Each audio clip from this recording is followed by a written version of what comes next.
They whispered he could bring kingdoms to their knees with a single command, but in the bedchamber, he couldn't last 30 seconds. And every woman who discovered this truth walked away. Grayson Thorne stood as a Shenvale's alpha king, 6 feet of controlled power, dark penetrating eyes, and the kind of commanding presence that made seasoned warriors lower their gaze. A ruler whose strategic brilliance had secured peace across 3 territories. Yet beneath the crown lived a devastating secret. He was a king abandoned by every potential mate from the Healers Guild to the noble houses. 29 women in 7 years. 29 rejections. Some laughed, bitter and cruel. Others offered pitying looks that cut deeper than mockery. A few simply left in silence, their departure speaking louder than words. One even told him he was broken beyond repair. They called him the Iron King of Ashenvale, not for his military victories or political prowess, but for a vulnerability so humiliating, so impossibly shameful that no woman was willing to stay. A conqueror cursed to rule alone. But tonight, the silence of his isolation is shattered. Quick question, lovely. If society told you that your worth was measured by a single moment of performance, would you still believe you deserved love? If Grayson and Leora's story is already pulling at your heart, I'd love for you to join me on this journey. I'm working toward 1,000 subscribers here on Laura's Romance Room, and your support truly means everything. Please subscribe, like, and drop a comment telling me where you're watching from. It helps this channel grow more than you know. Now, let's return to the moment everything changed.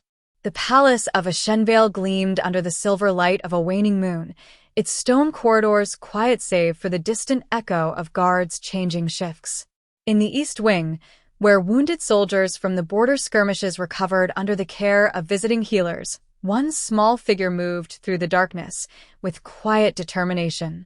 Leora Ashwood, Omega Healer of the Ashwood line, held her medical satchel close as she navigated the unfamiliar hallways. She'd been searching for the supply room for 20 minutes, growing increasingly frustrated with the palace's labyrinthine layout. The head healer had sent her for bandages and fever root, simple supplies that should have been easy to locate. But nothing about this night would be simple. She turned left at what she hoped was the correct corridor, pushed open an ornate door, and stepped into a chamber that was decidedly not a supply room. And there, standing with his back to her in nothing but loose sleeping trousers, stood the Alpha King himself, Grayson Thorne alone, head bowed, shoulders trembling with something that looked like shame. The palace of Ashenvale gleamed under the silver light of a waning moon, its stone corridors quiet save for the distant echo of guards' changing shifts. Leora Ashwood gripped her medical satchel tighter, frustration mounting with each wrong turn through the labyrinthine East Wing. 20 minutes searching for a supply room that should have been clearly marked, and all she had to show for it was growing doubt about the palace architect's sanity. The head healer's instructions had been simple enough. Fetch bandages and fever root from the storage chamber near the recovered soldiers' quarters. But near apparently meant somewhere in a maze of identical corridors adorned with tapestries that all looked the same in candlelight. She turned left at an ornate sconce, pushed open a heavy oak door, and froze. This was definitely not a supply room. The chamber was magnificent. Vaulted ceilings, floor-to-ceiling windows draped in deep crimson, a massive 4-poster bed that could accommodate 3 people comfortably. And standing with his back to her, shoulders hunched and trembling, wearing nothing but loose sleeping trousers, was Alpha King Grayson Thorne himself. Leora's healer instincts cataloged details before her mind caught up, elevated heart rate evident from his breathing pattern, muscle tension in his shoulders and neck, the posture of someone in acute emotional distress. This wasn't a man interrupted during sleep. This was someone in crisis. "I'm so sorry, Your Majesty," she stammered, already backing toward the door. "I was looking for the supply room, and it doesn't matter." His voice came out rough, broken. He didn't turn around. "You'll hear about it by morning anyway. The entire palace will know by dawn that the king is defective." Leora's hand stilled on the doorknob. The clinical part of her brain, the part trained to recognize suffering regardless of status, overrode her instinct to flee. Defective? Go.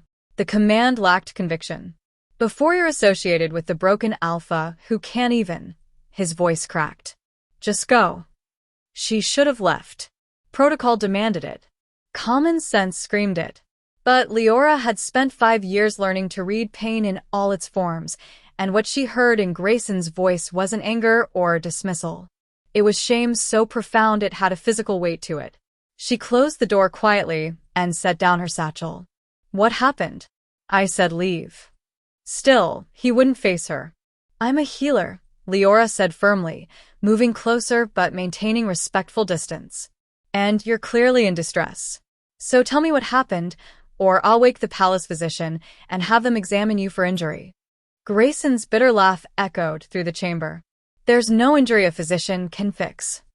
He finally turned, and Leora's breath caught at the raw devastation in his dark eyes. I can't last 30 seconds. Not with any of them. 29 women, and I can't, my body won't. He stopped, jaw clenched against words that clearly cost him everything to speak. Leora's mind shifted immediately into diagnostic mode, the way it always did when presented with a medical puzzle. When did this start? 7 years ago. My first attempt at bonding. And it happens every time? Every single time. The words came out like shards of glass. The moment intimacy begins, I lose control completely. 30 seconds if I'm lucky. Usually less. What do the healers say? Grayson's laugh was hollow. That it's anxiety. Alpha energy dysregulation. Mental blocks. Take your pick. They've diagnosed everything except what actually matters, which is that I'm fundamentally broken. Leora circled him slowly, professional assessment overriding the intimacy of the situation. She noticed the tension in his hands, the way he held himself as if bracing for impact, the shallow breathing pattern of someone in chronic stress. Have you tried any treatments? Meditation. Breathing exercises. Herbal remedies. His voice dripped with exhausted cynicism. One healer suggested I simply relax and let it happen naturally. As if I haven't tried that 29 times. And tonight? Grayson's shoulders sagged. Lady Isolde. She was kind about it at first, said she understood, that we could try again. But when it happened the second time, she left. I saw it in her eyes, the pity, the disappointment, the relief that she had an excuse to walk away from the defective king. Leora processed this, her healer's mind already forming hypotheses. You said the moment intimacy begins. How quickly we talking? Is there foreplay involved or... Does it matter? Grayson cut her off. The result is always the same. It matters clinically, Leora said firmly. Every detail matters when diagnosing a condition. He stared at her as if she'd spoken a foreign language. You're taking notes? You're not running. Why would I run? She met his gaze evenly. You're describing what sounds like performance anxiety exacerbated by alpha energy dysregulation, possibly with a psychological component from repeated traumatic experiences. It's not a moral failing, Your Majesty. It's a medical condition. The shock on Grayson's face was almost comical. You're serious. Completely. Leora pulled out a small notebook from her satchel, professional habit overriding protocol. Now, let's start properly. When the episodes occur, do you experience other symptoms? Rapid heartbeat, sweating, sense of impending doom. All of it, he answered slowly, as if testing whether this was real. It feels like my alpha energy is a coiled spring that releases all at once the moment there's any stimulation. And the shame afterward? Crushing. The word came out barely above a whisper. Leora nodded, making notes. That's creating a feedback loop. The anxiety about performing poorly causes physical tension, which triggers premature response, which creates more shame, which increases anxiety for next time. Classic cycle. Grayson sank onto the edge of his bed, looking at her with something between hope and disbelief. You're saying this is treatable? I'm saying it's worth trying, Leora said carefully. It won't be quick, and it won't be easy. We'd need to work on both the physical and psychological components. Retraining your nervous system, breaking the shame cycle, probably some exposure therapy done gradually. You help me? His voice cracked on the question. Even knowing what I am? Liara looked at this powerful king, this man whom the world saw as unshakable, now stripped down to his most vulnerable self. She saw not deficiency, but a human being who'd been carrying impossible weight alone for too long. You're not defective, Your Majesty, she said quietly. You're wounded, and I'm a healer. So yes, if you're willing to trust me, I'll help you. For the first time in 7 years, Grayson Thorne felt the smallest flicker of hope pierce through his shame. 3 nights later, Liara returned to the king's chambers carrying a leather satchel filled with supplies that had nothing to do with conventional medicine. She'd spent the intervening days researching every text the palace library held on alpha energy regulation, performance anxiety, and trauma-informed healing practices. If she was going to do this, she'd do it properly. Grayson stood by the window when she entered, tension evident in every line of his body. He'd clearly been pacing. I've been thinking, he said without preamble. This is a mistake. You could ruin your reputation being associated with. Ground rule number 1, Liara interrupted, setting her satchel on the table with deliberate calm. No self-deprecating comments during our sessions. They're counterproductive. He blinked. Excuse me? You heard me. She pulled out a notebook and charcoal pencil. We're establishing parameters before we begin. Rule 1. No judgment from either of us. Rule 2. Complete honesty about what you're feeling, even if it's uncomfortable. Rule 3. We measure progress incrementally. Small victories matter more than grand transformations. Grayson stared at her as if she'd announced plans to invade a neighboring kingdom. You're serious about this? Completely. Liara gestured to the sitting area by the fireplace. Now sit. We're not going anywhere near the bed tonight. Relief and confusion warred on his face as he obeyed. She settled into the chair opposite him, maintaining professional distance. Let me explain what's happening physiologically. Your alpha energy, think of it like a river that's been dammed up for years. The pressure builds and builds, and when there's finally an outlet, it releases all at once in a flood instead of a controlled flow. That's actually accurate, Grayson said slowly. It feels exactly like that. The anxiety compounds it. You're so afraid of failing that your body enters fight or flight mode the moment intimacy begins. Every muscle tenses, your breathing becomes shallow, and your nervous system interprets arousal as threat. You're essentially triggering your own stress response. He leaned forward, elbows on knees. So, how do we fix it? We don't fix it, Liara corrected gently. We retrain it. Your body has learned a pattern over 7 years and 29 traumatic experiences. Unlearning that will take time and patience. Grayson's jaw clenched. How much time? As long as it takes. She met his gaze steadily. Which brings me to the most important part. We're going to start with touch that has absolutely nothing to do with intimacy. His dark eyes widened. I don't understand. Your body has associated touch with failure and shame. We need to teach it that touch can be safe, neutral, even healing. Tonight, we're going to practice breathing techniques and simple contact without any expectation attached. She stood, moving to stand beside his chair. May I? Grayson nodded, throat working nervously. Liara placed one hand lightly on his shoulder. His entire body went rigid. Breathe, she instructed softly. In for 4 counts, hold for 4, out for 6. Focus only on the breath. He tried. She felt him struggling against years of ingrained panic, his shoulder trembling beneath her palm. It's okay, she murmured. There's no performance here. No one's judging. Just breathe. Minutes passed. Gradually, incrementally, she felt his muscles begin to release. His breathing deepened, became more rhythmic. She kept her hand steady, warm, present but not demanding. This is the first time, Grayson said suddenly, his voice rough with emotion, that someone has touched me without expecting anything in return. The words hit Liara harder than she'd anticipated. Tell me about the 7 years. And he did. Sitting in the firelit chamber with her hand on his shoulder, Grayson Thorne unraveled. He spoke about the first woman who'd laughed, about the one who'd looked at him with pity so profound it had felt like violence. He described the crushing isolation of ruling alone, of avoiding any situation that might lead to intimacy, because the shame was unbearable. He confessed to nights spent wondering if he should abdicate, if a normal king could serve the kingdom better. "I stopped believing I deserved connection," he finished, his voice barely audible. "I convinced myself that I was fundamentally wrong, that my body was a betrayal." Leora's throat tightened. She moved around to kneel in front of him, taking both his hands in hers. "I understand that feeling more than you know." His eyes lifted to hers, questioning.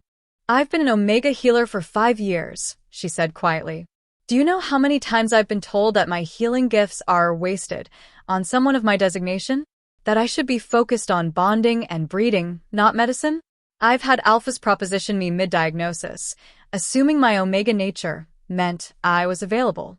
I've been passed over for positions I was qualified for because councils worried I'd abandon my post if I found a mate." Understanding dawned in Grayson's expression. "They reduced you to biology." "Just like they reduced you to performance," Leora agreed. "We've both been told our worth is measured by a single aspect of ourselves, and we've both internalized those lies." Something shifted between them in that moment: recognition, solidarity, the unexpected intimacy of shared wounds. Grayson's hands tightened around hers.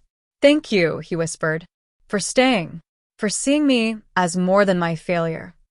"You're not a failure," Leora said fiercely. "You're a human being dealing with trauma, and that takes courage to face."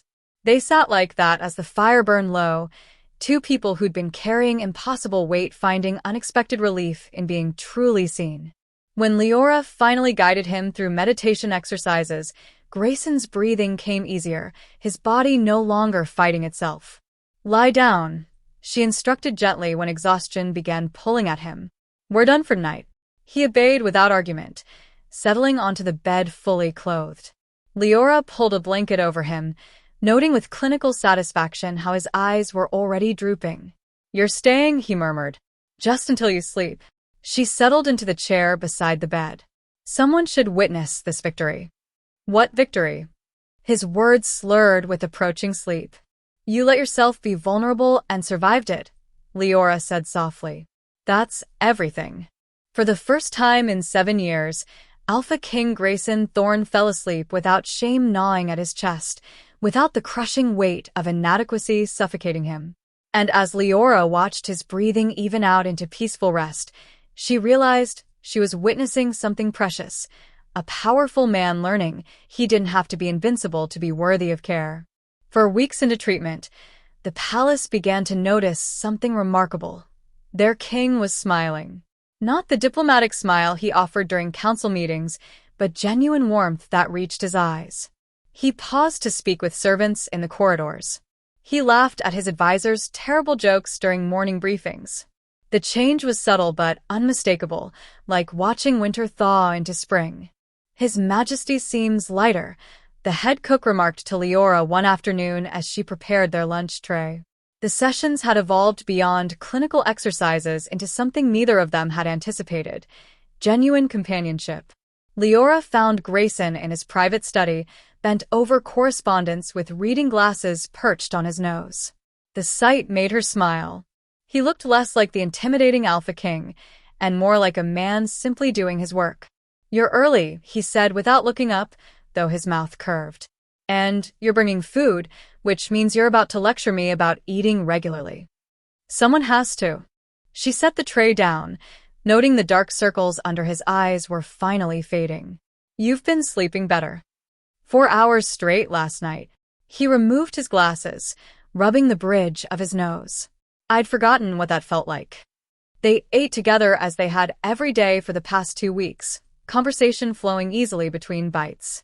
Grayson told her about a ridiculous petition from a noble claiming his neighbor's chickens were conducting psychological warfare. Leora countered with the story of a soldier who tried to convince her that battle wounds healed faster if you sang to them. "Did it work?" Grayson asked, eyes dancing with amusement. "Surprisingly, yes. Though I suspect it had more to do with improved morale than magical singing." She watched him laugh, unguarded and free. This was what healing looked like, not grand transformations, but small moments of lightness reclaimed from darkness. Later, during their evening session, Leora guided him through the breathing exercises that had become routine. His alpha energy, once a chaotic storm, now flowed more steadily under her direction. They'd progressed to more intimate touch, her hands on his chest feeling his heartbeat, her fingers at his wrist monitoring his pulse, teaching his body that contact didn't have to equal crisis. "I've been thinking," Grayson said as they finished the meditation sequence. His voice held a new quality, tentative hope laced with fear. "Maybe we could try, just to see if the work we've done has made any difference." Leora's heart kicked against her ribs. They'd been building toward this, but the actual moment felt weighted with significance. "Are you sure? There's no pressure to." "I know." He met her gaze steadily. "But I want to try. With you. If you're willing." The "with you" landed between them like a confession. This had stopped being purely clinical weeks ago, though neither had acknowledged it aloud. "Okay," Leora said softly. "Remember everything we've practiced. Breathe. Stay present. And no matter what happens, it's just data. Just information we can use." She moved closer, and Grayson's breathing immediately shifted, faster, shallower. "Close your eyes," she instructed. "Feel your feet on the ground. Notice the temperature of the air. You're safe here." His hands found her waist, trembling slightly.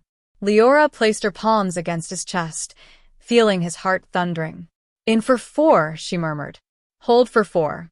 Out for 6. They breathed together, synchronized.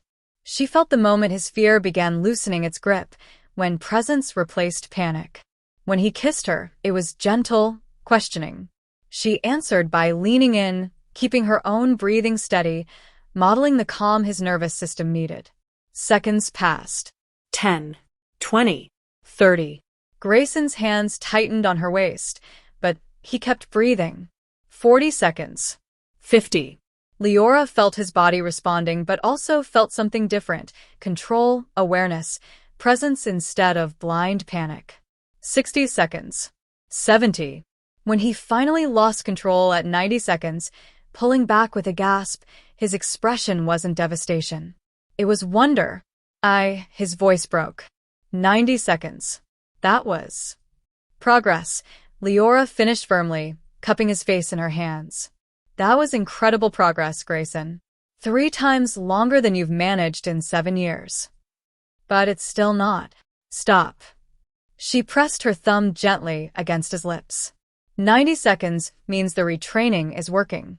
It means your nervous system is learning new patterns. This is victory. Grayson's eyes welled with tears he'd probably been holding back for years. I thought I'd never, that I was permanently broken. You were never broken, Leora whispered fiercely. Just wounded. And wounds can heal. The sob that tore from his chest was raw and relieved. He pulled her close, burying his face against her shoulder as 7 years of shame finally found release. Leora held him, this powerful king who'd learned to be vulnerable, and felt something shift irrevocably in her own chest. When he finally lifted his head, his eyes were red but clear. Thank you, he said hoarsely, for seeing past what everyone else saw, for believing I was worth the effort. Leora opened her mouth to respond, but the words dissolved as Grayson leaned in and kissed her again. This kiss was different, not a clinical exercise, but something genuine and tender and entirely unprofessional. She should stop this. Should reinforce boundaries. Should remember she was his healer, not his lover. Instead, she kissed him back, admitting what her heart had known for weeks. This had become so much more than treatment. When they finally broke apart, Grayson rested his forehead against hers. This probably violates several of your professional ethics, he murmured. Completely, Leora agreed breathlessly. We should establish new boundaries. We should, he echoed, making no move to pull away. They stayed like that as the evening light faded, 2 people who'd both been told they weren't enough, finding wholeness in each other. The wall between patient and healer had crumbled entirely, and neither of them wanted to rebuild it. Outside the chamber doors, palace life continued.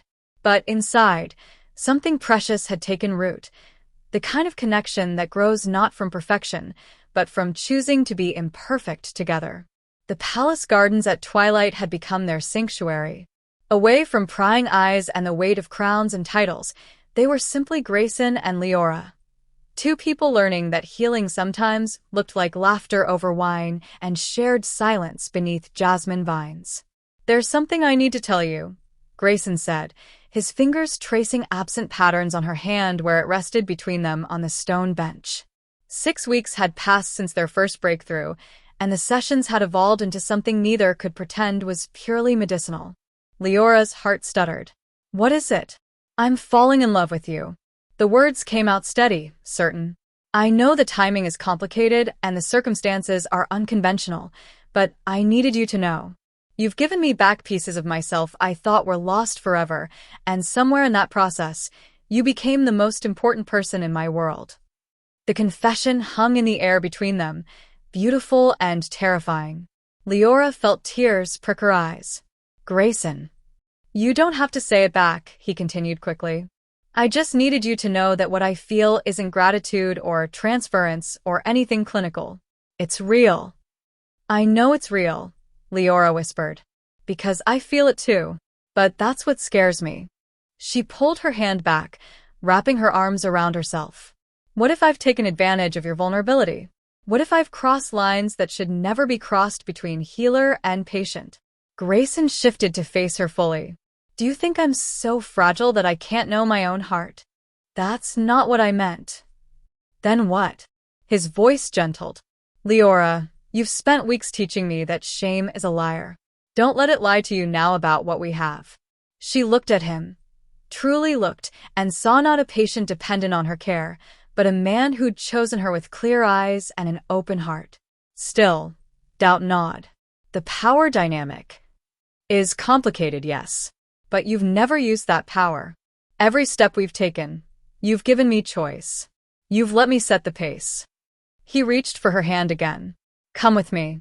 There's something I want to show you." He led her through shadowed corridors to his private balcony, the one overlooking Ashenvale's lights spreading like stars across the valley. The moon hung full and bright above them, casting everything in silver. "When I stand here alone," Grayson said, "I used to feel the weight of everything I was failing at. Every rejection, every inadequacy. But now when I stand here, I think about the future, about the possibility of not being alone." Leora moved to stand beside him at the railing. "Grayson, let me finish." He turned to her, and the moonlight caught the vulnerability in his dark eyes. "What we have isn't built on your healing me. It's built on you seeing me, all of me, including the parts one was ashamed of, and choosing to stay anyway. Just like I see you, brilliant, fierce, compassionate, worthy of so much more than being reduced to your designation." His words cracked something open in her chest. "I was so afraid," she admitted. "Afraid that I'd manipulated you somehow, that your feelings were just. They're not." He cupped her face in his hands. "What I feel for you exists separate from the healing. Yes, you've helped me overcome something that nearly destroyed me, but I fell in love with the woman who lectures me about eating regularly and tells terrible jokes to make wounded soldiers smile. The woman who values truth over comfort and fights for people to be seen as whole humans, not broken pieces." Tears spilled down Leora's cheeks. "I love you," she said, the words finally breaking free. "I love you so completely it terrifies me." Grayson's smile was incandescent. "Then stay." "Not as my healer, stay as my partner. My equal. The person I want beside me through whatever comes next." "Yes." The answer came without hesitation this time, clear and certain. "Yes, I'll stay." When he kissed her, it was different from every kiss before. This wasn't treatment or breakthrough or clinical progress. This was promise and passion and the fierce joy of choosing each other. They stood wrapped in each other as the night deepened around them, two souls who'd found home in the most unexpected place. Below in the palace, however, Their happiness was already becoming currency for darker purposes. There on the balcony again, Lady Isolde Ravencrest observed from her chamber window, her voice dripping venom. She'd lingered at court far longer than appropriate for a rejected suitor, claiming family business kept her in a Shen veil. The truth was far less innocent. Beside her, a figure emerged from the shadows, Darius Thorne, Grayson's half-brother, whose ambitious eyes had long coveted the crown his sibling wore. "The Omega has certainly worked her magic," he said smoothly. "Though one wonders what kind of magic precisely." Isolde's lips curved into something sharp and cruel. "The palace is already whispering. The broken king and his miracle healer. Some say she's bewitched him. Others say she's simply taking advantage of a desperate man. And what do you say?" "I say," Isolde replied, watching the distant figures embrace, "that the Moon Festival is in 6 weeks. And ancient law states that a king must prove his fitness to rule and produce heirs before the entire court." Darius's smile matched hers. How unfortunate if such proof were publicly lacking. How unfortunate indeed. Isolde turned from the window, her mind already spinning webs of conspiracy. A king who cannot fulfill his most basic duty.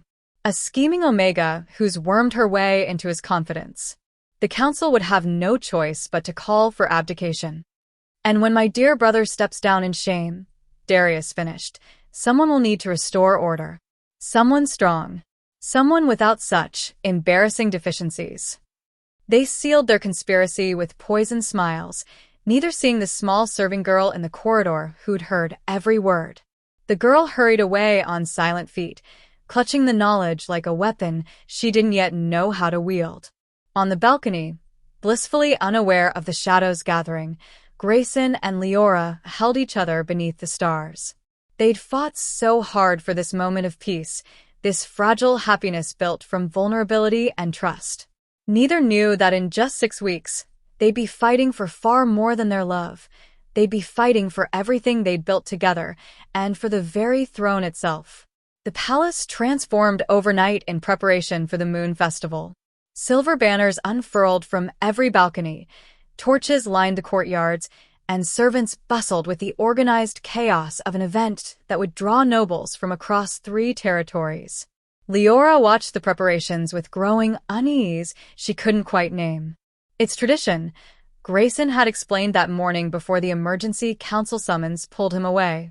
"Every year, unmated alphas present themselves before the court to demonstrate their worthiness for bonding. Since I'm technically still unmated." He trailed off, the old shame flickering briefly before he pushed it down.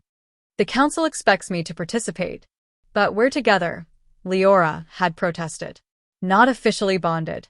Not in the eyes of the law." He'd kissed her forehead. "Don't worry. We'll figure it out when I return from the border dispute." That was 2 days ago. The Northern Territories had erupted into conflict over trade routes, and Grayson had left immediately with his military advisors. Leora was alone in a palace suddenly swarming with visiting nobility, all preparing for a festival that felt increasingly ominous. She'd retreated to the old chapel that afternoon seeking quiet. The ancient stone building at the palace's eastern edge was rarely used except for private meditation, which made it the perfect escape from the festival chaos. She slipped inside, breathing in dust and silence. Voices from the sacristy made her freeze mid-step. "Arrives tomorrow, and the Moon Festival begins the day after. Timing is crucial." The voice was male, cultured, with an edge of cruel amusement that made Leora's skin crawl. "I've already secured testimony from 4 of his former lovers." Lady Isolde's voice was unmistakable. "They'll swear before the court that the king is inadequate, unable to fulfill his basic duties." Leora pressed herself against the stone wall, heart hammering. She should leave. This wasn't her concern, but something rooted her in place. "And the courtesan?" the male voice asked. "Kira arrives tonight. She's been well paid and thoroughly briefed. During the festival's private demonstrations, she'll seduce the king before witnesses. When he fails, and he will fail, the entire court will see what we've known all along. He's unfit to rule." "Brilliant, Isolde." though one could almost pity him if he weren't so inconveniently attached to that Omega healer. The healer is the key, Isolde said, her voice sharpening. Once Grayson is humiliated and forced to abdicate, we expose her as a schemer who took advantage of a vulnerable man. The council will demand her exile or execution for corrupting the crown. Leora's blood turned to ice. This wasn't just about Grayson's throne. They were planning to destroy both of them. And then, dear brother, Isolde continued, you take the crown. The kingdom gets a strong alpha king without embarrassing deficiencies, and I get the satisfaction of watching them both lose everything. Brother. The pieces clicked into place. This was Darius Thorne, Grayson's half-brother, the one whose claim to the throne had always been secondary but never forgotten. The ancient law is clear, Darius said. A king must prove his ability to produce heirs. If he cannot perform before the council's witnesses during the Moon Festival, they can demand abdication. It's been in the books for 300 years, just waiting for the right moment. And what a moment this will be, Isolde purred. 3 days, and everything changes. Their footsteps approached. Leora barely had time to slip behind a carved pillar before they emerged from the sacristy. She caught a glimpse of Isolde's cold smile and the tall figure beside her, sharp-featured, ambitious, wearing the same dark eyes as Grayson, but with none of the warmth. They left through the main doors, their conspiracy hanging in the air like poison. Leora waited until silence reclaimed the chapel before moving, her mind racing. She had to warn Grayson, had to tell him that the Moon Festival was a trap designed to destroy him publicly and strip him of his crown. But how? He was 2 days' ride away dealing with border conflicts, and every messenger she sent would be monitored by palace officials, some of whom likely answered to Darius. She ran back to her chambers, searching frantically for the emergency communication Crystal Grayson had given her. Only in true crisis, he'd said.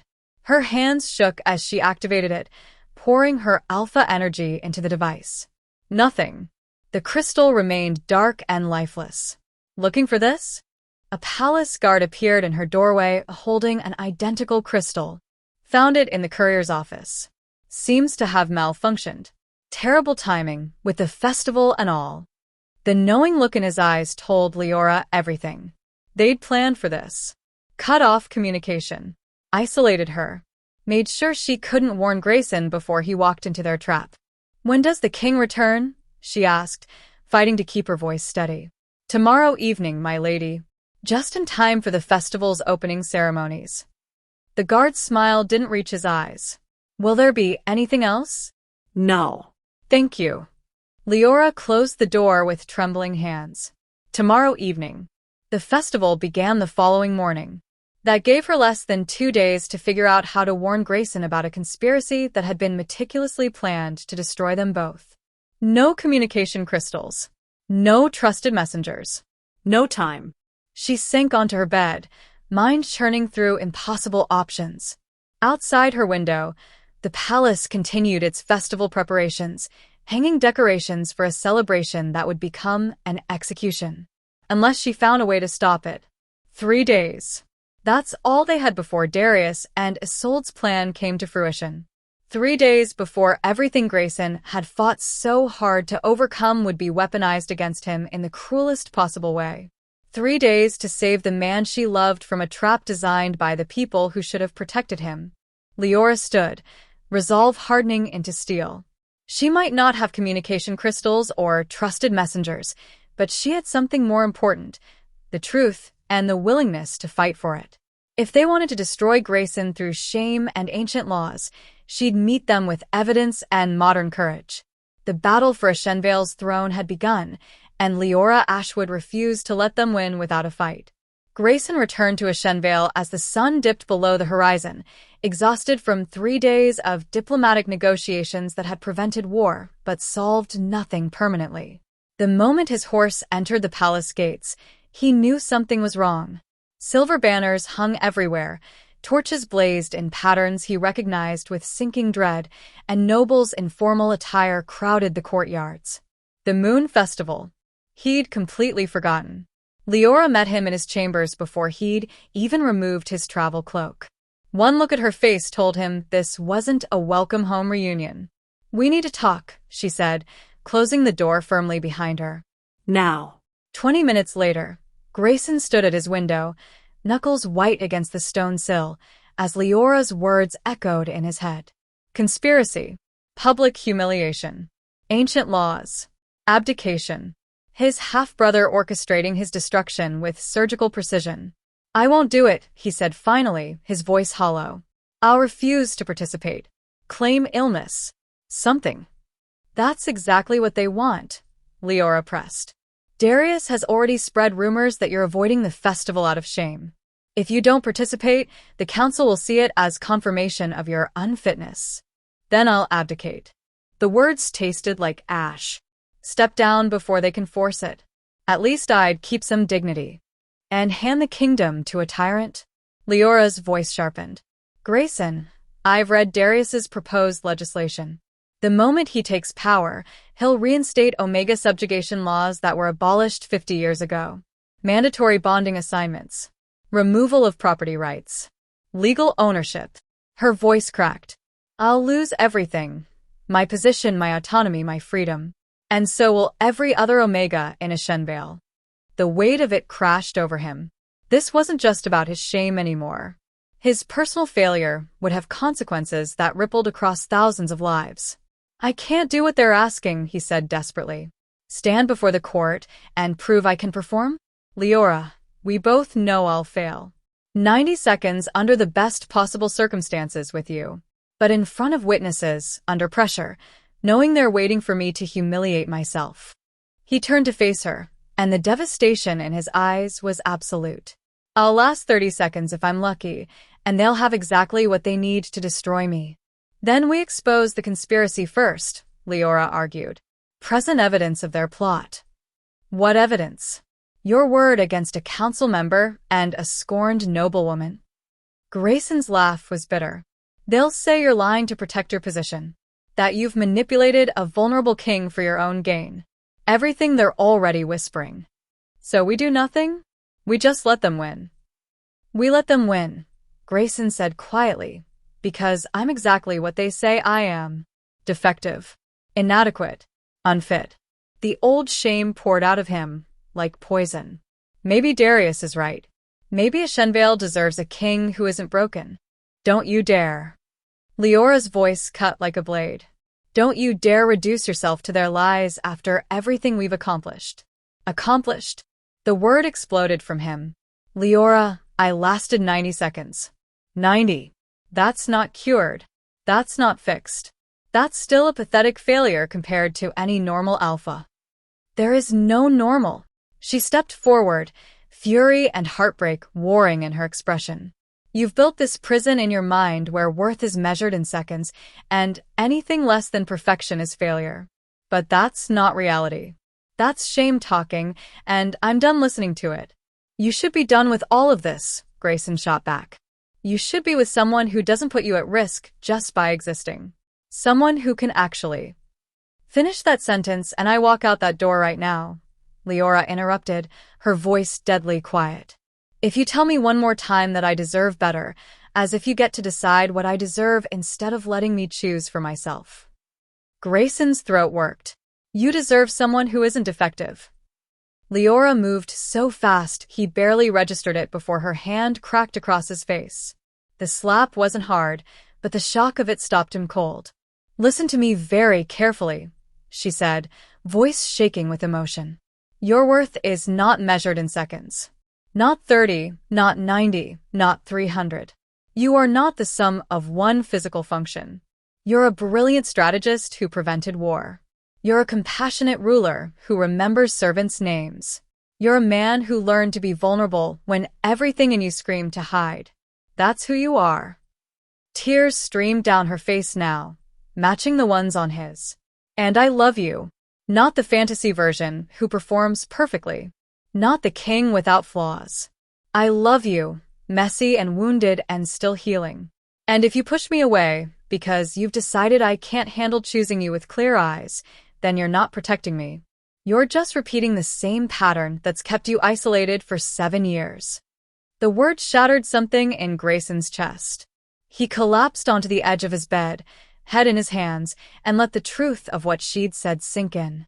She was right. Running, hiding, pushing her away, it was all the same prison he'd been living in, just with different bars. "I'm terrified," he whispered. "Terrified of failing you. Of proving them right. Of losing everything." Leora knelt before him, taking his face in her hands and forcing him to meet her eyes. "Then let's be terrified together. But let's also be brave together. Because this isn't just about you anymore. It's about every person in Ashenvale who'll suffer under Darius's rule. It's about changing laws that reduce people to their biology. It's about standing up and saying that shame doesn't get to win." Grayson leaned into her touch, breathing her in. "How do we fight this?" "Honestly," Leora said firmly, "we stop trying to hide your struggle and we expose theirs. We present the conspiracy evidence alongside your truth. We force the court to choose between an honest king who's faced his vulnerability with courage and a tyrant who manipulates suffering for power. That's a tremendous risk." "Yes," Leora agreed. "But so is loving someone. So is healing. So is being alive." She pressed her forehead to his. "I'm not going anywhere, Grayson. So either we face this together or we don't face it at all. Your choice." For a long moment, silence hung between them. Then Grayson pulled her close, holding her like she was the only solid thing in his crumbling world. "Together," he whispered. "We face it together." They spent the night planning their counter-strategy, two people choosing courage over comfort, knowing that tomorrow would test everything they'd built. But at least they'd face it standing side by side. The great hall blazed with hundreds of candles, their light reflecting off silver decorations that turned the ancient space into something almost celestial. Every noble family in Ashenvale had gathered, their finest clothes a peacock display of wealth and status. The Moon Festival had always been about spectacle, but tonight the air crackled with something darker, anticipation, the crowd's hunger for drama they sensed coming. Grayson stood on the dais beside his throne, formal crown heavy on his head, Leora positioned slightly behind him as protocol demanded. His hands were steady, but she could see the tension in his shoulders, the way his jaw clenched against rising panic. They'd prepared for this, rehearsed their strategy, but nothing could fully prepare anyone for what was about to happen. The ceremonial proceedings began with traditional blessings and presentation of unmated alphas. Grayson watched young nobles step forward to demonstrate their worthiness, displays of strength, recitations of lineage, promises of fertility and protection. Each one a reminder of expectations he'd spent 7 years failing to meet. Then Darius Thorne rose from his seat among the council members, and the hall's energy shifted like storm clouds gathering. "My king," Darius began, his voice carrying perfectly across the space. "Before we conclude tonight's ceremonies, I must raise a matter of grave importance to this kingdom." He produced a scroll, its ancient parchment unmistakable.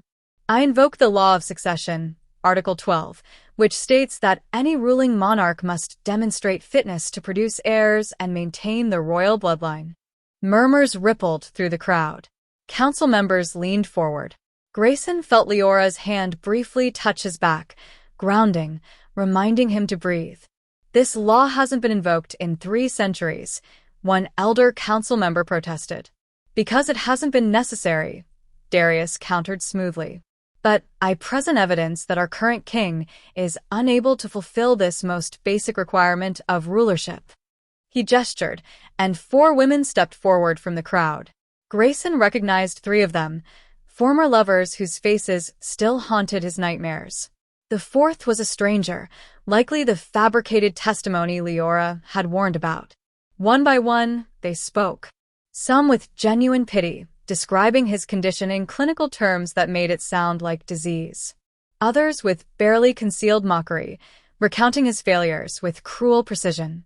The fabricated testimony was worst, describing violent outbursts that had never happened, claiming he'd blamed them for his inadequacy. The hall erupted in whispers. Grayson felt his face burning, old shame rising like bile. Every fear he'd ever had was playing out before hundreds of witnesses.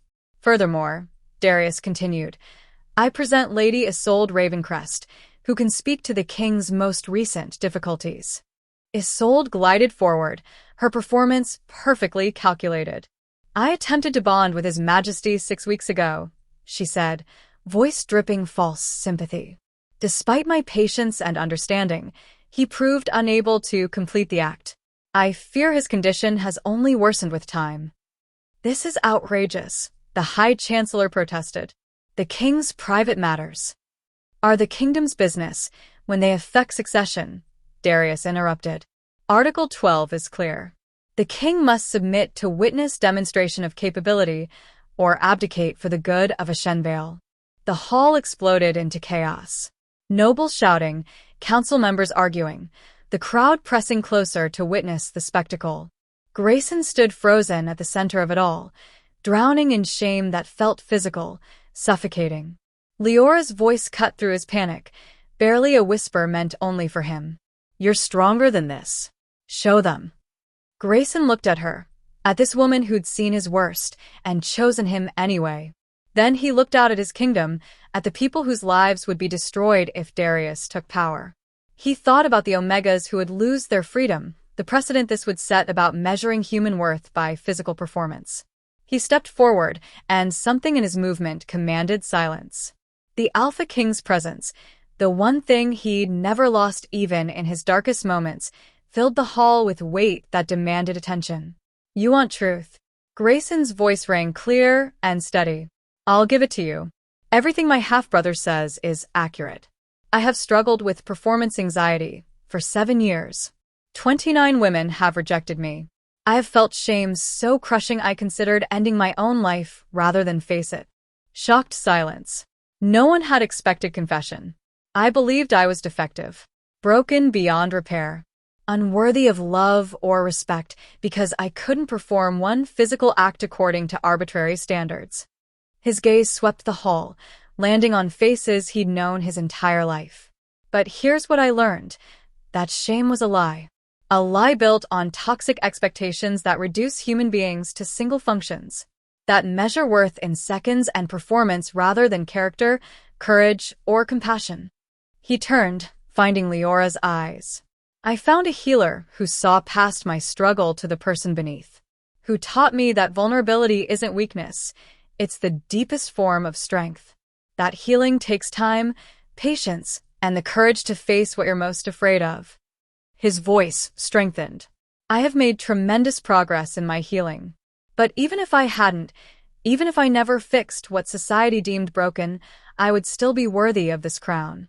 Because fitness to rule isn't measured in the bedchamber, it's measured in wisdom, integrity, and the willingness to serve your people above yourself. The hall was utterly silent now, every person transfixed. So here's my answer to your challenge, Darius, Grayson said, turning to face his half-brother directly. I will not submit to your humiliating demonstration. I will not abdicate in shame. Instead, I stand before you exactly as I am, flawed, wounded, still healing, and I dare you to prove that makes me unfit to lead. The silence following Grayson's confession stretched like drawn wire, taut and trembling. Then Leora stepped forward from her position behind the throne, and every eye in the hall shifted to the Omega healer who dared enter a king's trial. My lords and ladies, she began, her voice steady despite the hundreds of hostile gazes fixed upon her. Before you vote on the king's fitness to rule, you should know the full truth about this challenge. She produced a leather folder from beneath her cloak. 3 days ago, I overheard Lord Darius Thorne and Lady Isolde Ravencrest plotting this exact scenario in the old chapel.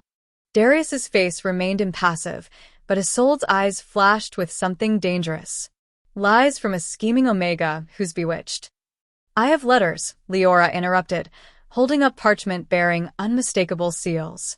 Correspondence between you detailing plans to bribe former lovers for testimony, to plan a courtesan to seduce and humiliate the king publicly, and to use ancient laws to force abdication so Darius could claim the throne. She handed the documents to the High Chancellor, whose expression darkened as he read. These appear authentic, he said slowly. Furthermore, Leora continued, I have signed confessions from 3 palace servants who were paid to interfere with communication crystals, block messengers, and ensure the king couldn't be warned before returning to this trap. More documents passed to the council. And if you examine the testimony of the 4th woman who spoke tonight, you'll find she never set foot in this palace before yesterday. Her entire story is fabrication purchased with Darius's gold. The hall erupted in chaos again, but this time the energy was different, confusion mixing with outrage. Nobles who've been ready to condemn their king now looked at Darius with suspicion. Even if this is true, an elderly council member argued, it doesn't change the fundamental question. The law regarding succession is a relic from a barbaric era. Leora cut in, her healer's authority silencing the room. I've spent 6 weeks treating King Grayson for severe performance anxiety rooted in repeated trauma. Do you know what I witnessed? Not a defective alpha, but a man with the courage to face his deepest shame and seek help rather than let it destroy him. A man who made tremendous progress through dedication, patience, and vulnerability that most of you couldn't muster in a lifetime. She turned to address the entire hall now, passion burning through her professional restraint. You want to measure his fitness to rule by whether he can perform sexually on command? Then measure yourselves by the same standard. How many of you have never struggled, never failed, never felt inadequate? Her gaze swept across faces that suddenly couldn't meet her eyes. The difference is that your king had the strength to admit it and work to heal it, while you hide behind judgment and cruel laws that reduce human beings to single functions. She's right. A voice called from the gallery. A young Omega woman stood, trembling but defiant. If Darius takes the throne, he'll reinstate subjugation laws. We'll lose everything our mothers fought for. It's in his proposed legislation. Another Omega shouted. Mandatory bonding assignments. Property seizure. Legal ownership. The gallery erupted with voices. Common Omegas who'd come to witness the festival now bearing witness to something far more important. Their fear and fury filled the hall with undeniable truth. Commander Aldrich Thane, Grayson's military leader and oldest friend, stepped forward from his position with the guards. Lord Darius, he said, his voice carrying the weight of 30 years of service. Is it true you plan to reinstate Omega subjugation laws? Darius's mask finally cracked. The old laws maintained order, structure. This modern weakness. Answer the question, Aldrich demanded. Yes or no? Yes, Darius snarled, abandoning pretense. And I'd restore proper alpha authority instead of this pathetic display of... Then you've proven exactly why you're unfit to rule, Aldrich interrupted. He turned to the council. I've served 3 monarchs. I've seen true leadership, and I've seen tyranny. King Grayson prevented war last week through diplomacy. He remembers every soldier's name. He's fought harder to overcome his personal demons than most of us fight for anything. That's the king I'll follow. Young nobles began standing in support, the ones who'd grown up in Grayson's reformed Ashenvale. The king has our loyalty, one called. Others echoed the sentiment, their voices building into a chorus that drowned out the traditionalists' protests. The High Chancellor raised his hand for silence. Given the evidence of conspiracy and the question of Lord Darius's fitness for leadership, I call for formal vote. All in favor of maintaining King Grayson Thorne's rule, make your position known. The chamber divided visibly. Traditionalist council members on one side, their faces grim with disapproval. Reformers, younger nobles, and military leadership on the other, standing in clear support. The common Omegas in the gallery raised their hands as one, their voices carrying despite having no official vote. The count seemed to take forever. Leora found Grayson's hand and gripped it tight, both of them barely breathing as tallies were recorded.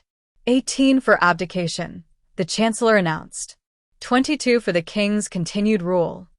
The margin was razor-thin, but it was enough. Grayson remained king. Furthermore, the Chancellor continued, voice hard with authority, I find Lord Darius Thorne and Lady Isolde Ravencrest guilty of conspiracy, attempted coup, and treason against the crown. The sentence is permanent exile from Ashenvale and all allied territories, effective immediately. Guards moved to apprehend them. Isolde went with cold dignity, but Darius fought, screaming threats and accusations until he was dragged from the hall. The doors slammed behind them with terrible finality. In the echoing silence that followed, Grayson stood before his people, wounded, honest, and still their king. And for the first time in 7 years, he stood without shame. 7 days after the Moon Festival, the palace chapel filled with soft morning light and the intimate gathering of those who mattered most. Unlike the spectacle of the public trial, this ceremony was deliberately small. Commander Aldrich, the High Chancellor, a handful of trusted advisors, and the Omegas from the gallery who'd stood in defiance when it mattered most. Grayson stood at the altar in formal attire, hands clasped to keep them from trembling. Not from fear this time, but from the overwhelming reality that he was about to bond with someone who'd seen his worst and chosen him anyway. Leora entered in a gown of deep sapphire that made her look like moonlight given form. When their eyes met, everything else fell away. The witnesses, the formality, the weight of crowns and consequences. Just 2 people who'd fought through shame and conspiracy to reach this moment. The High Chancellor began traditional words, but Grayson barely heard them. He was too focused on Leora's hands in his, warm and steady, anchoring him to this impossible reality. The couple has chosen to speak their own vows, the Chancellor announced, stepping back. Grayson took a breath, finding his voice. Leora, when you walked into my chambers that night, I was convinced I was irreparably broken. You taught me that wholeness isn't perfection. It's having someone who sees all your pieces, even the shattered ones, and loves you not despite them but including them. His voice caught. You gave me back my humanity. You showed me that vulnerability is strength, that healing is possible, and that I was worthy of love even when I couldn't believe it myself. I vow to spend every day deserving the gift of you. Leora's eyes shimmered with tears. Grayson, you were never broken. You were wounded by a world that measures worth in impossible metrics and calls anything less than perfect a failure. You taught me that true courage isn't being fearless, it's being terrified and choosing honesty anyway. She squeezed his hands. You stood before your entire kingdom and spoke truth when silence would have been easier. That's the man I'm bonding with. Not the king, not the alpha, but the person who learned to be beautifully, messily human. I vow to stand beside you through every moment, the victories and the struggles, and remind you always that you are enough. When they kissed to seal the bond, it felt like coming home after a lifetime of searching. The public celebration that evening transformed the Great Hall once more, though the energy was entirely different from the Moon Festival's tension. This was genuine joy, relief, hope for a kingdom that had just witnessed something transformative. Grayson stood before his people with Leora beside him, no longer hidden behind protocol. 1 week ago, you saw me at my most vulnerable, he began. Today, I stand before you bonded and grateful. But more than that, I stand committed to change. He gestured, and scribes brought forward newly drafted legislation. Effective immediately, I'm abolishing Article 12 of the Succession Law and any statute that measures fitness for leadership by sexual performance. Furthermore, I'm establishing protections against sexual shaming in all its forms. No person in a Shenvale will face public humiliation or loss of position due to intimate struggles. The hall erupted in applause, particularly from the Omegas whose lives had been most at risk. This kingdom will be judged by how we treat our most vulnerable, Grayson continued. By whether we respond to suffering with compassion or cruelty. By whether we measure people by their humanity or reduce them to single functions. I choose compassion. I choose wholeness. And I invite you all to join me in building an Shenvale where everyone can be honestly, imperfectly human. That night, in the privacy of their chambers, Grayson and Leora finally came together as bonded mates. There were no timers, no measurements, no expectations beyond genuine connection. When Grayson felt old anxiety rising, Leora's hands on his face brought him back to presence, to breath, to the simple truth that he was loved exactly as he was. I'm here, she whispered. You're safe. We have all the time in the world. And they did. No performance to meet, no shame waiting to pounce. Just two people choosing each other in the most intimate way possible, building something beautiful from the ashes of old wounds. 6 months later, Leora stood on their private balcony watching the sunrise paint a Shenvale in gold and rose. Her hand rested on the subtle curve of her belly, feeling the life growing within. Behind her, the sound of voices drifted from Grayson's new project, the private council chamber where alphas struggling with similar issues could find support without judgment. She heard his voice, patient and kind, speaking to a young noble who'd come seeking help. Healing isn't linear. Some days will feel like regression. That's normal. What matters is that you keep showing up, keep being honest, and remember your worth isn't measured in seconds. The session ended, and Grayson emerged onto the balcony, immediately moving to wrap his arms around her from behind. His hands covered hers on her belly, their child nestled between their palms. "How was he?" Leora asked, terrified, ashamed, convinced he's the only one. Grayson's voice was soft. "So, I told him my story. Showed him he's not alone.